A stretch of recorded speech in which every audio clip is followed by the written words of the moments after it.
Hi everyone, my name is Alina and I'm going to be going over question 2 on the CS88 midterm reversed environment diagram. So here we have part A. We're given an environment diagram and some starter code that involves two function assignments and then one line calling the lambda functions on each other. If we take a look at the environment diagram on the left, we can see that indeed, according to the code, we can see that f1 is still assigned to the lambda function on line 1, which it is right here. f2 is assigned to the lambda function on line 2, which is right here. And then x is assigned to a value, presumably the value that is resulting from these function calls. So we know that there's no reassignment of functions or values anywhere. It's basically most of the action will be taking place in these lambda functions themselves. So we can sort of evaluate these frames one by one and then just fill in the values for the lambda function return values as we go along. So the first line calls, oh, my bad, sorry. The calling action takes place on this third line here. And so the first frame that we open is for lambda on line 1, which is f1 right here. And we do that because we have a nested call here, and so we must evaluate this call inside first, and that happens to be f1 on 2.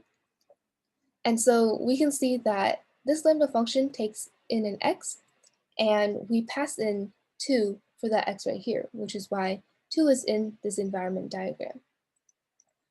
We can take a look at the return value and see that it's a number, and that number appears to be 1 more than the value that was passed in. Since we just have this frame to go off of for lambda function f1, we can pretty much assume that the return value of this lambda is probably going to be whatever it's passed in, so x, and then plus 1.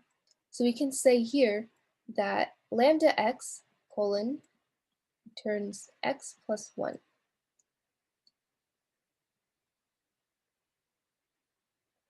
Moving on, we see that after we've evaluated this inner function call, we next do this outer function call, which is where we pass in the return value of the first one.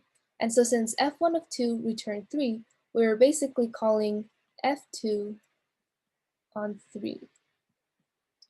And we can see that in the second frame for f2, or lambda function on line 2, we do indeed pass in 3 for its parameter y.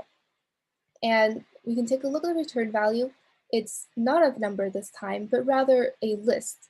So a list that contains just one element, and the element happens to be the same as the number that we passed in.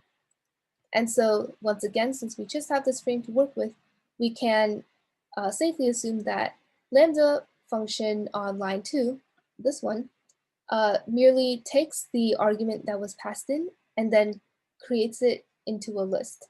And so how we do that is, remember, we use bracket notation in order to create a new list, and we just put in the argument that was passed in and then close the brackets. And yeah, here we have the solution to part A of question number 2.